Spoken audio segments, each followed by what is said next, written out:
Et aujourd'hui, on a la chance d'accueillir du coup Steven qui est développeur chez InVivu. Comment ça va, Steven? Ça va très bien, merci. Ok, est-ce que tu es en forme pour aujourd'hui, pour parler avec les élèves? Ouais, je suis en forme. Génial. Bon, je sais que c'est pas un exercice facile à faire non plus, mais du coup, pour commencer, est-ce que tu peux m'expliquer un petit peu l'intitulé de ton métier et essayer de me l'expliquer de la manière la plus simple possible, même si je sais que c'est pas facile.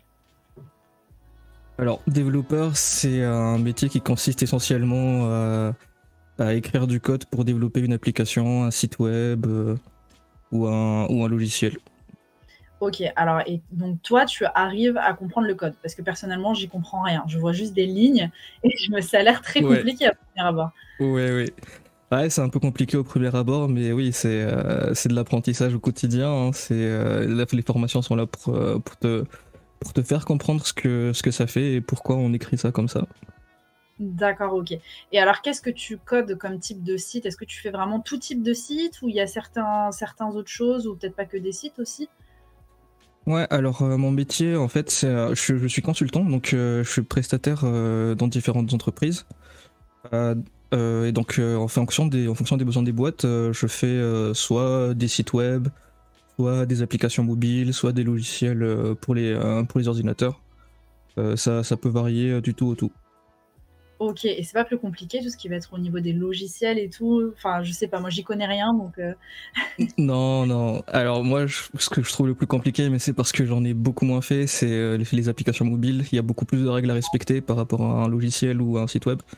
Mais ça va, franchement. Je pense que le plus dur, c'est ça. Après, un logiciel, un ordinateur, ça va, c'est faisable. ok, ouais, parce que j'imagine une application mobile, on voit souvent des mises à jour avec des bugs qui sont fixés, etc. J'imagine que ça doit être un petit peu l'enfer quand on est développeur. Ouais, exactement. Ouais. C'est découvrir tous les bugs, tous les petits bugs à chaque fois. Alors, chaque logiciel qu'on utilise, on utilise un langage qui est souvent mis à jour régulièrement aussi. Et en fonction de ces mises à jour-là, il faut que nous aussi, on mette à jour les applications par rapport à ça. Et ça fait partie du métier. Ok, d'accord, très bien. Alors, tu nous as partagé un petit peu toutes les tâches que tu as à faire dans ton métier. Donc, on va pouvoir voir la slide tout de suite à l'écran. Et donc, pour commencer, tu parlais de meeting. Donc, comment ça se fait? C'est des espèces de réunions en fait que tu as au sein de ton entreprise ou avec des clients? Comment ça se passe? Alors, c'est au sein du client. J'ai des meetings réguliers, quotidiens, on va dire, où chaque membre de l'équipe va dire les tâches qu'ils ont fait et quelles sont les tâches qu'ils vont faire pour le jour pour aujourd'hui, quoi. D'accord. Et puis après, s'ils ont des points de blocage, c'est le moment aussi de dire que on est bloqué sur ce point-là, ou s'il y a un point d'alerte pour dire qu'on va pas dans la bonne direction, c'est le moment de dire que c'est pas comme ça qu'il faut le faire, il faudrait envisager de faire autre chose. Ok, donc du Bon, coup, tu travailles plus en équipe, j'imagine. oui, on travaille beaucoup en équipe. Ça dépend des entreprises, mais en général, ce qui est le plus préconisé actuellement, c'est des équipes en agile, où en fait on répartit ensemble différents profils. Un profil technique, un profil business, celui qui a besoin de la fonctionnalité, et un profil testeur. Et ces trois personnes-là, en fait, vont travailler ensemble pour pouvoir développer une fonctionnalité et la mettre en production. Ok, d'accord. Donc c'est hyper important de bien s'entendre avec tout le monde et de voir chaque compétence de chacun pour s'allier. Ok, d'accord. Oui, Et ensuite, exactement. tu parlais des analyses techniques. Alors qu'est-ce que c'est que ça? Alors, analyse technique, c'est pas très compliqué en fait. Hein. Il faut juste dire que un client a besoin d'une fonctionnalité, par exemple, il va avoir une page pour se connecter. Donc lui, il va écrire un ticket pour dire, moi, je veux une page de connexion. Nous, Ok. derrière, ce qu'on va faire, c'est qu'on va faire cette analyse-là, on va dire comment on va le faire, comment on va l'implémenter, combien de temps ça va nous prendre, Hmm. et de quoi on a besoin pour pouvoir coder la page. Ok, donc c'est un Ça fait petit peu partie de... excuse-moi, si je Oui, vulgarise vas-y. vraiment, c'est un petit peu comme si bah, t'étais cuistot et qu'on te disait, bah tiens, je veux avoir cette sensation exacte en goût, et bah toi ensuite tu dois aller chercher les aliments, quoi. Exactement, ouais, c'est ça. Ok, d'accord, très bien. Et ensuite, désolé, je t'avais coupé. Ouais, non, bah je pense que j'avais fini. Ok, d'accord, très bien. Et puis ensuite, du coup, développement et test, bah, j'imagine c'est la dernière grande étape que tu as à faire. Ça, c'est la grosse, enfin, c'est la grosse partie du travail, hein, c'est de programmer la fonctionnalité, mettre en place des tests aussi pour vérifier que notre code est robuste, qu'il n'y a pas de bugs justement. C'est pour limiter au maximum les bugs qu'on peut rencontrer, que peuvent rencontrer les utilisateurs. Ok, Et puis après, quand on a fini de développer, on le fait tester par ok, soit le client, soit une équipe de test. Et en fonction de leur retour, en fait, nous, on va corriger certaines choses. Par exemple, s'il y a des choses qui n'ont pas été bien précisées, ben on va les modifier pour que ça respecte un peu ce qui a été demandé à la base. ok, donc c'est un petit peu le moment stress de se dire, allez hop, est-ce qu'on a tout bien calculé, est-ce que tout va fonctionner? J'imagine que c'est un petit peu stressant cette partie ou en vrai non, vu que c'est la routine? Non, maintenant, non. En fait, après, quand on travaille en équipe, on a des retours réguliers. Typiquement, les tâches qu'on a, elles doivent pas durer plus de 3 jours en général. Donc, D'accord. on va régulièrement faire tester tous les 3 jours aux testeurs pour vérifier si ça marche, si ça marche pas. Et on a des retours assez rapides, donc c'est un échange plus qu'une partie stressante. Ok, bon, alors ça va, ça me rassure. Ok. Bon, bah, je te propose qu'on passe un petit peu à la suite, puisqu'on m'a demandé aussi dans le chat quel parcours tu avais fait pour faire ça. Donc, on va voir ensemble, on va Ouais. découvrir ensemble. Est-ce que tu peux un petit peu nous le présenter? Donc, au début, tu as fait une seconde générale avec un bac scientifique. Alors, est-ce que à cette partie-là de ton parcours, tu voulais déjà travailler dans l'informatique, donc tout ce qui allait être numérique, ou pas tant que ça, c'est arrivé par la suite?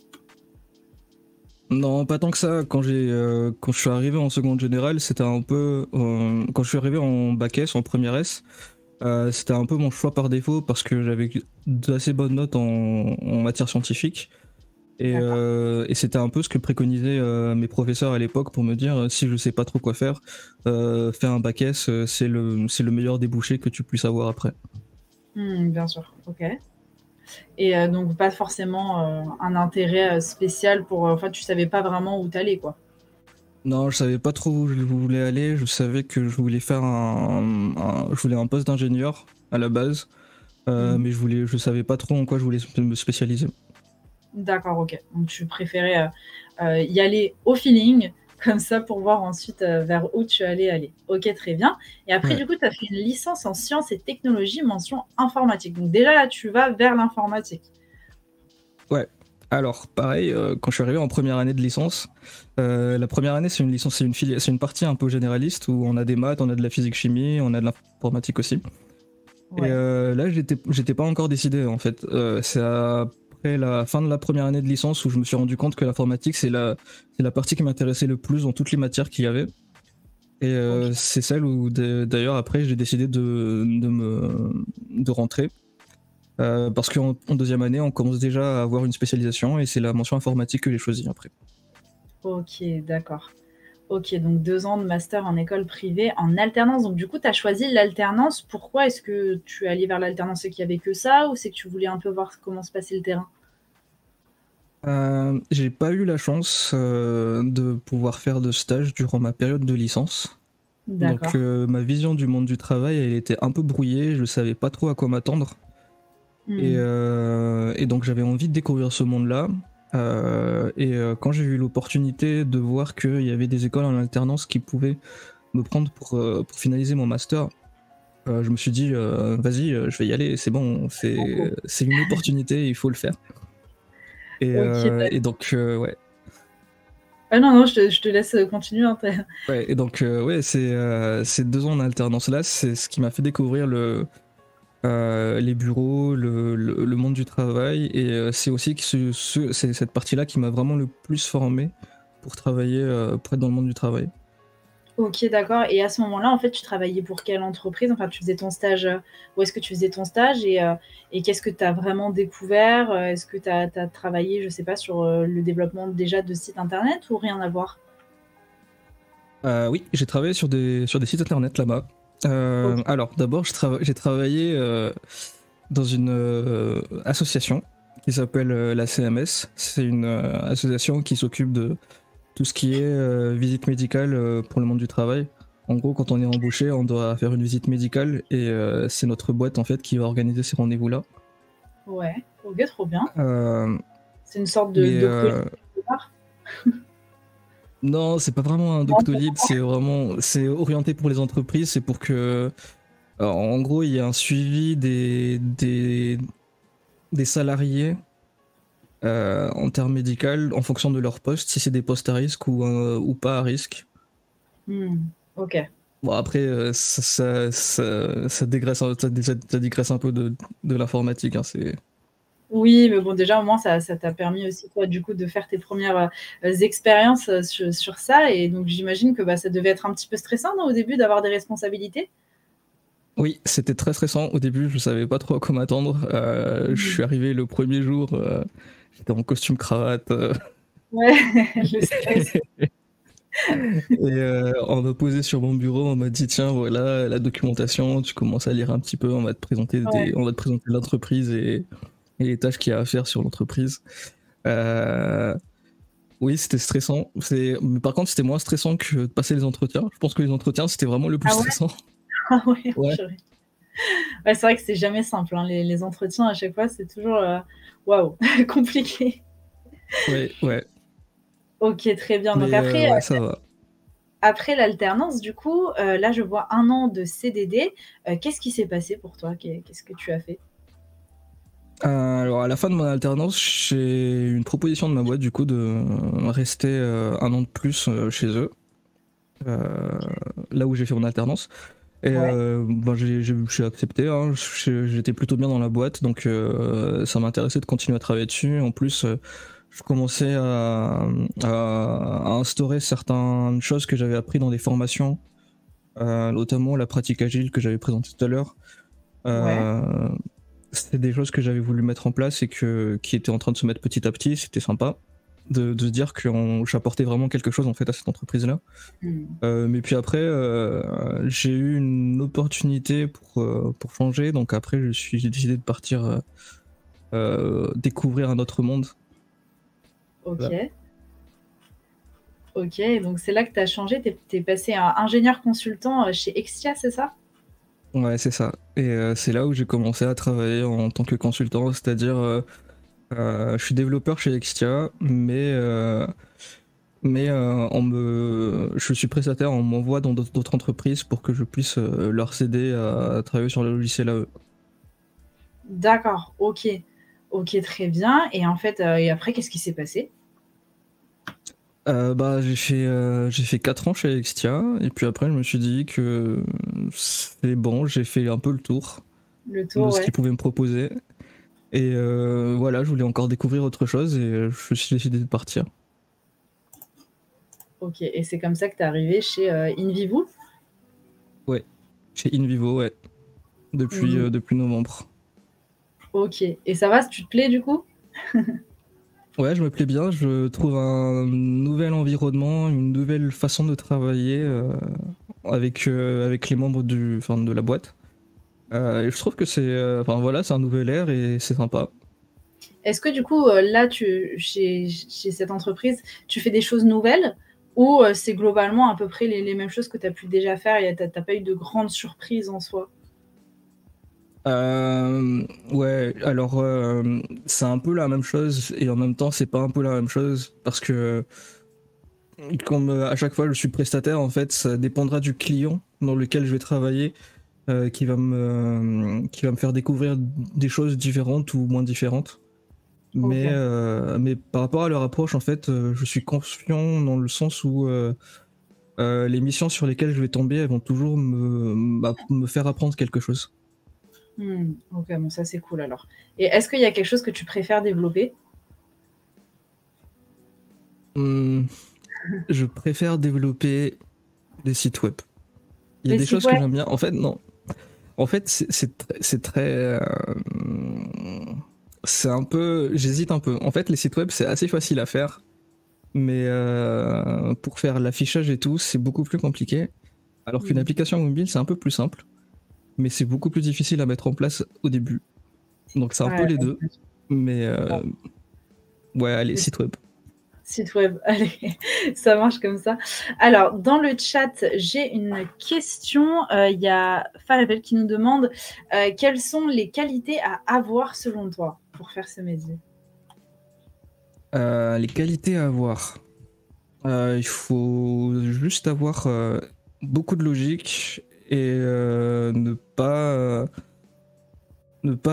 se dire, enfin ne pas prendre l'échec pour une défaite dès qu'on a un échec. En fait, l'apprentissage de la programmation, c'est vraiment par échec. On fait quelque chose, ça ne marche pas, on trouve autre chose et on itère comme ça jusqu'à ce que ça marche. Ouais, c'est vrai que c'est un petit peu le côté un peu ingrat et en même temps qui est bien, c'est que plus on se prend des murs quelque part, mieux on trouvera les portes. Ouais, exactement. Ok, très bien. Bah, merci pour ces réponses. N'hésitez pas à poser d'autres questions dans le chat. Je vois que vous parlez beaucoup.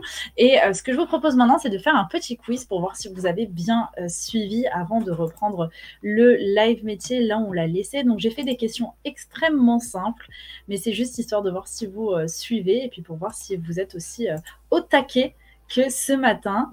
Donc, n'hésitez pas, là, depuis l'onglet sondage, vous pouvez rejoindre le quiz. J'attends que vous arriviez un petit peu. Voilà, tranquillement, le temps que vous arriviez. Alors, préparez-vous bien parce que la première question, je vous la donne comme ça, c'est quelles sont les 3 tâches principales de Steven? Alors, j'attends que vous soyez un peu plus au taquet pour répondre. Et c'est parti, on va commencer.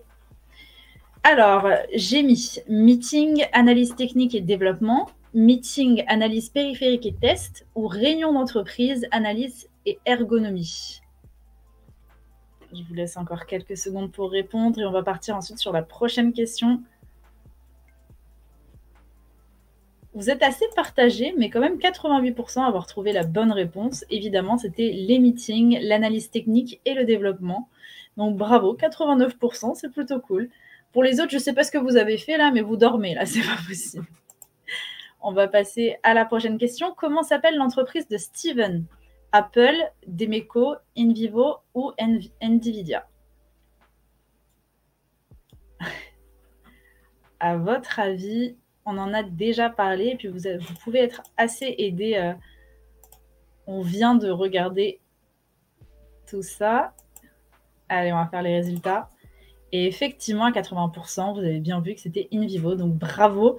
Bravo à tous. On fait tout de suite le leaderboard avant de reprendre le quiz. Bravo. C'est Benjamin qui arrive en première place avec 12 secondes ex aequo avec Carotté. Donc, bravo.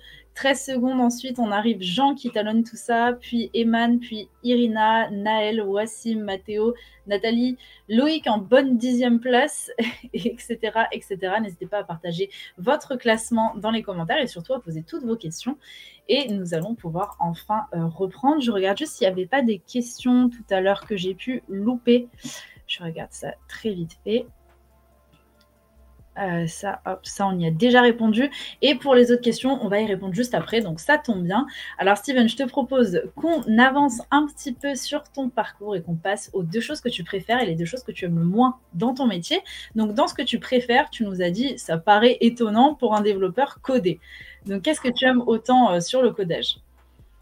Ce que j'aime vraiment, c'est écrire des lignes de code, voir un peu ce que ça fait à chaque fois, petit à petit, voir l'avancement de ma tâche quand j'écris quelque chose. C'est quelque chose qui me passionne en fait. Hein. J'adore faire ça.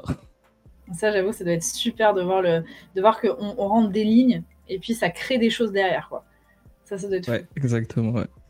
Ok, très bien. Et puis, voir l'aboutissement du projet. Donc, ça se relie un petit peu, mais bon, c'est un peu plus grand. Est-ce que tu as des projets comme ça dont tu te souviens que tu étais très, très fier de terminer? Peut-être le premier, je ne sais pas.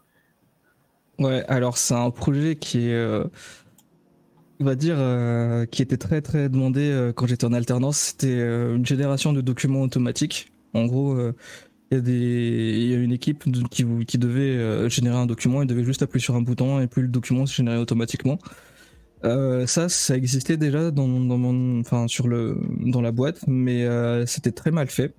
Et moi, du coup, le document il se générait, il pouvait prendre une journée pour se générer. Et moi, j'ai mis en place un nouveau système pour qu'il puisse se générer en moins d'1 minute. Et ça a changé beaucoup de choses et j'étais très fier quand ils étaient contents de voir que les documents se généraient plus vite que d'habitude. Ah bah, c'est clair, ça, on doit être trop content de se dire: «Ah ça y est, j'ai trouvé la faille, j'ai trouvé la technique». J'avoue, ça doit être génial Ouais, ça. ouais. Et c'est ça, en fait, ce que je veux dire avec l'aboutissement du projet, c'est vraiment quand tu as un retour des utilisateurs comme ça d'une fonctionnalité que tu as faite, tu te sens vraiment fier de dire, eh ben, je vais participer à ça ou je l'ai fait moi-même. Mmh. Ouais, bah, ça j'imagine. C'est vrai que pour le coup, on doit être trop content, trop fier de soi et ça fait plaisir. Et du coup, si on arrive dans les choses que tu aimes un peu moins, tu as dit: «Les process peuvent être un peu longs». Qu'est-ce que c'est qu'un process pour expliquer aux jeunes? Alors, un process, c'est un peu une espèce de protocole, c'est-à-dire qu'il y a des règles à respecter parfois, ça peut prendre du temps. Ça dépend des entreprises, mais en général, dans les grandes entreprises, par exemple, avoir un outil de développement, on peut pas juste aller sur Internet et le télécharger. Il faut faire une demande, ça peut prendre énormément de temps. Ouais, OK. Pareil, des équipes. La partie de test, parce que une fonctionnalité doit être testée avant d'être envoyée en production. Les gens n'ont pas forcément le temps, du coup ça peut prendre du temps avant qu'ils puissent tester, avant d'avoir des retours. Ça fait que des fois on a du temps à rien en fait. Enfin ça peut arriver, mais c'est quand même assez rare, mais ça peut arriver. Ouais, ça s'enchaîne Ce un genre peu. de chance, ça prend, c'est un peu embêtant. Mmh. Peut-être une autre chose que j'ai pas mis, mais qu'il faut savoir qui est inhérente au métier, c'est que quand on code des choses, on va pas forcément coder des nouveaux trucs tout le temps. Donc parfois il y aura une espèce de répétitivité dans ton travail, mais et donc ça peut arriver que tu peux te lasser de Ouais, toujours bien sûr. devoir écrire la même chose tous les jours. OK. Faut prendre ça en compte, mais c'est un truc que j'aime un petit peu moins, mais comme j'aime coder, moi ça me dérange pas. OK, très bien. Et justement, là, tu parlais du code, mais j'imagine qu'il y a des nouveautés à chaque fois. Est-ce que c'est pas compliqué de toujours se tenir, au courant de toutes ces nouveautés ou au contraire, c'est un peu le côté stimulant de se dire: «Ah tiens, cool, ils ont sorti ça, on peut faire ci, on peut faire ça, je veux le tester», comment tu le ressens toi? Alors, c'est un peu compliqué parce que, alors, ça dépend des langages, mais il y a certains langages où oui, il y a des nouveautés qui arrivent très vite, enfin, une fois par mois ou une fois tous les 2 mois ou tous les trimestres. Ce genre de truc, c'est pas facile à suivre, surtout quand on travaille sur un gros projet. Pareil, si on travaille sur un gros projet, l'idéal c'est pas de tout mettre à jour tout le temps. En fait, on attend tout le temps des versions qu'on appelle majeures pour pouvoir dire qu'on va migrer notre projet vers cette version-là. OK. Mais oui, après, c'est une partie importante du métier, hein, c'est de toujours rester à jour, de voir un peu ce qui se fait actuellement, les nouvelles choses à faire, est-ce qu'il y a des choses intéressantes à mettre en place ou elles remplacent pas forcément ce qu'on a déjà, on n'a pas forcément besoin de mettre à Mmh. jour un truc. Mmh. OK, d'accord. Bah, merci, pour cette réponse et bah, je pense qu'on peut passer à la prochaine slide et cette prochaine slide, c'est du coup les clichés ou les anecdotes et tu nous as dit: «Je suis développeur, donc je peux réparer un ordinateur». Est-ce que c'est quelque chose, qu'on te dit souvent? Ah, ça, on me le dit tout le temps. On me le Tout le dit tout le temps? temps. C'est incroyable. Ça arrive très souvent. C'est dans ma famille ou dans mes amis proches. Quand je dis que je suis développeur, des fois ils me disent: ah, moi j'ai un virus sur mon PC. Est-ce que tu peux m'aider à le réparer? Non, c'est pas mon métier en fait. Ouais, c'est pas la même chose, faut pas se tromper. Ouais, ouais, J'avoue, c'est ça arrive. Et pareil, si par exemple il y a quelque chose qui marche pas, on me dit oui, est-ce que tu peux m'aider à réparer mon ordinateur? Non, en fait, moi je développe des choses, hein, je suis pas technicien, je suis ouais, pas, je connais pas l'architecture de l'ordinateur pour savoir comment le corriger. ouais, c'est vrai qu'il faut pas faire l'amalgame sur le coup et Mm. tu nous as dit aussi: «Nous ne sommes pas sociables». Comment ça? Là, je parle avec toi, tu es sociable. Qu'est-ce que c'est que cette histoire? Ouais, alors, c'est un peu un cliché qu'on voit beaucoup dans les films aussi, c'est qu'un développeur, c'est le geek qui est derrière son ordinateur et qui reste là, Mmh. qui mange du popcorn, qui joue aux jeux vidéo, ce genre de trucs. C'est un peu le cliché qu'on rencontre des développeurs, mais en fait, c'est pas du tout ça. Euh, On a des profils très sociables, on a des envies différentes, on est comme tout le monde en fait. On n'est pas obligé d'avoir une appétence pour la technologie et l'informatique et les jeux vidéo pour se dire quand on va être développeur. En fait, non. On a des passionnés de cuisine, par exemple. J'ai des collègues qui sont passionnés de cuisine, qui sont développeurs avec moi. Et on Tout le s'entend monde. très bien, ils préparent des gâteaux de temps en temps. Trop bien. Ah bah ça, c'est un bon Ouais, collègue, ça. ouais. Ok, bon, bah trop cool. Bon, bah ça, c'est vrai que c'est bien de pouvoir un petit peu casser ces clichés qu'on peut souvent entendre ou qu'on peut retrouver un peu partout. C'est bien, merci de casser un peu tout ça. Et on arrive déjà sur la dernière slide. On a plein de questions encore à poser. Alors, j'imagine que c'est pas trop le cas, mais est-ce que tu peux avoir des déplacements professionnels dans le cadre de ton métier? Ouais, ça dépend des entreprises. Ok. Dans ma première mission, quand j'étais chez Exia, il pouvait être possible que j'aille à Lisbonne ou à Milan pour aider les équipes sur place lors des mises en prod. Ok, stylé. Ça, c'est cool, ça. Ouais. J'imagine que c'est cool. Ok, et alors au niveau des horaires des week-ends, des jours fériés, des vacances, tout ça, est-ce que tu es sur une forme classique ou est-ce que tu as des avantages ou des inconvénients? Alors j'ai un profil 4, donc mes horaires ils sont environ 7 heures un petit peu plus de 7 heures par jour. D'accord. Mais on compte pas forcément vraiment les heures quand t'es cadre. Les Mm. week-ends, oui, samedi, dimanche, ça peut arriver en fonction des profils en fait de travailler le samedi quand il y a des mises en prod. C'est des D'accord. choses qui sont dans les entreprises où les logiciels sont un peu critiques. Donc faut penser que des fois ça peut arriver de travailler un samedi. D'accord. Et ça arrive souvent ou pas tant que ça ou globalement? Non, en général, c'est une fois tous les mois ou tous les 2 mois. D'accord. Parce que pareil, là, tu me parlais de logiciels où parfois il pouvait y avoir des bugs à fixer, etc. Est-ce que ça aussi, c'est quelque chose qui arrive plutôt fréquemment ou ça va en général? Est-ce que ça bouge? Parce que qu'est-ce qui va créer les bugs en général? Parce que enfin, je dis ça parce que moi, j'y connais rien. Donc, c'est pour ça que j'en profite que Mhm. tu sois là. C'est vrai que quand on se dit, vous avez abouti à un site internet, comment ça se fait qu'à un moment donné, il y ait des bugs? Est-ce que c'est à cause de certains virus ou est-ce que c'est juste qu'il y a des schémas qui n'ont pas encore été testés sur le site? Comment ça se passe? Alors, l'être humain est imprévisible, Ouais, donc il peut faire des choses incroyables qu'on n'a pas forcément pensé à faire en amont dans les tests. d'accord. L'objectif des tests, justement, c'est de faire en sorte que le code soit le plus robuste possible et Mmh. qu'il gère tous les cas d'utilisation qu'on aurait pensé pendant le développement. Après, quand OK. un utilisateur va faire quelque chose de différent, ça arrive qu'il y aura des bugs après, et puis après, c'est à nous de les corriger. OK, donc parfois tu dois te dire: «Mais pourquoi le mec a fait ça?» Quand tu Ouais, c'est ah ouais, ouais, des fois ça arrive. c'est quand tu dis: «Mais qu'est-ce qui s'est passé?» OK, d'accord, très bien. Alors tout à l'heure, tu me disais que tu travaillais, bah, plutôt en équipe. Quelle est la place du Mhm. relationnel dans ton métier, du coup? Euh, Elle est assez importante, hein. Comme j'ai dit, on a des meetings réguliers avec toute l'équipe. C'est important de pouvoir avoir de bonnes relations avec les gens avec qui on travaille pour justement avoir cette bonne cohésion et de pouvoir se parler quand il y a un souci.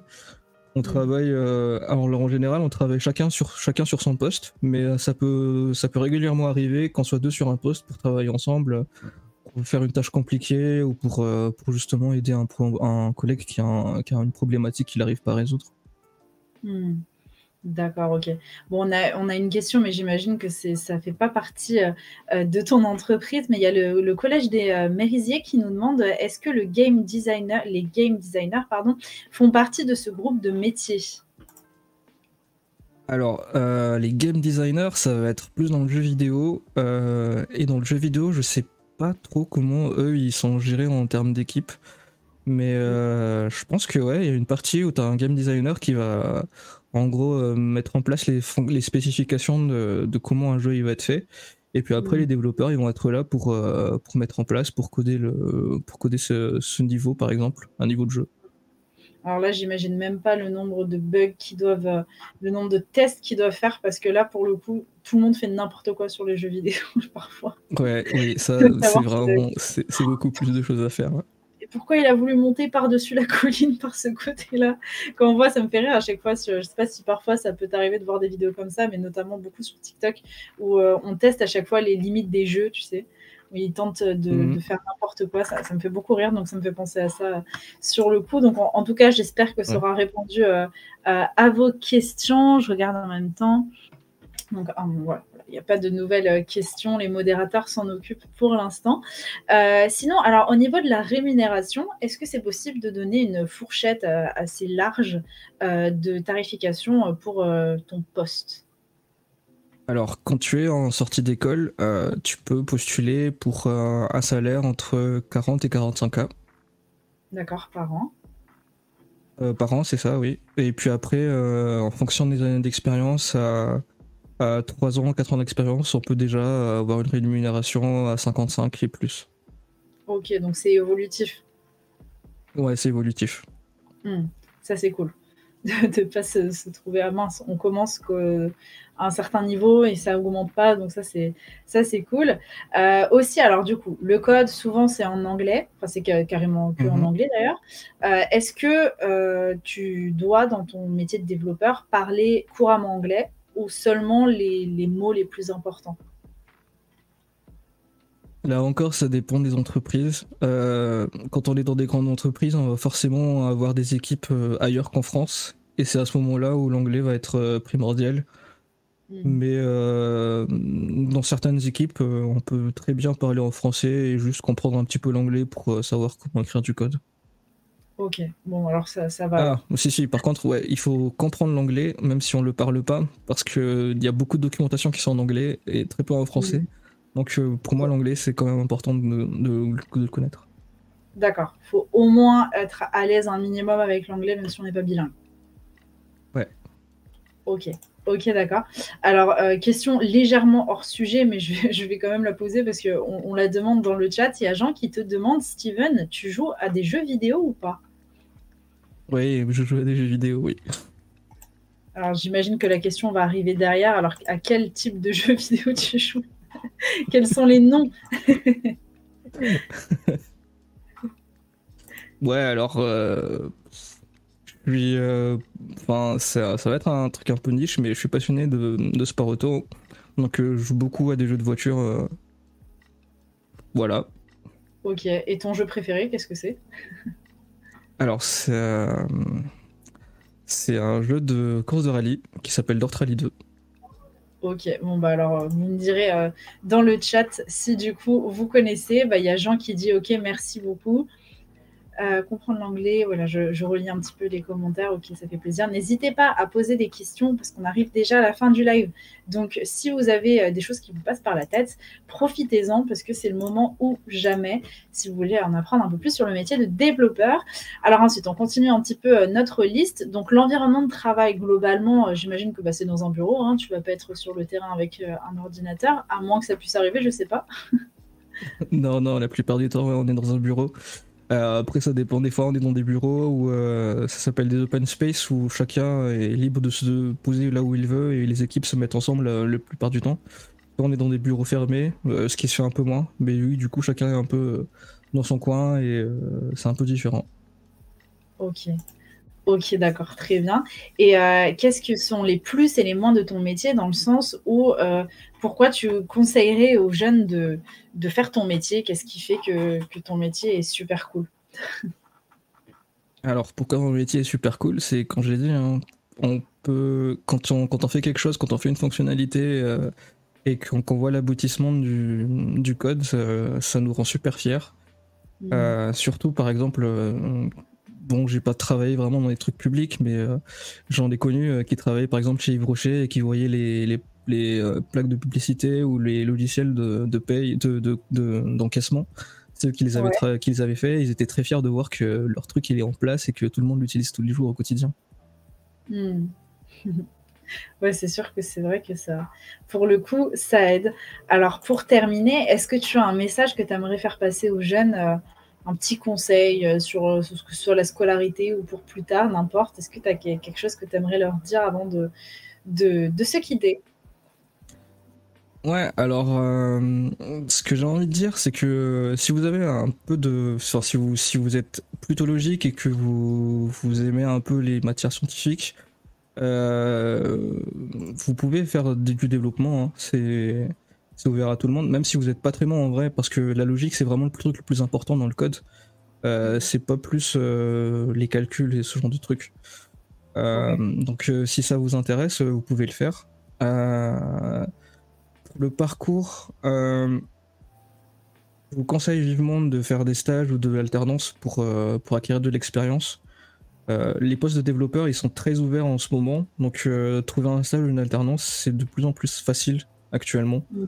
si vous voulez vous lancer dessus. Ok, ça recrute de plus en plus dans le numérique, donc ça fait plaisir. Enfin, un domaine qui recrute et qui est bienveillant pour tout le monde. C'est vrai que pour le coup, c'est rassurant. Du coup, il y a Darrell sur le chat qui dit que le jeu que tu as conseillé était très stylé. Merci, merci. On nous dit aussi, j'aime bien ce métier. Donc voilà, donc tout le monde est très content. En tout cas, merci beaucoup Steven d'avoir pris de ton temps pour nous parler un peu de ton métier et de partager aussi ton parcours et tes conseils. On ne les oubliera pas, du coup, je pense qu'ils ont été très largement entendus et très bien accueillis. Donc merci encore à toi, on te souhaite beaucoup de succès, beaucoup encore de codage, tu adores ça, et une très bonne fin de journée à toi. Merci beaucoup. Bonne journée à vous aussi. Au revoir.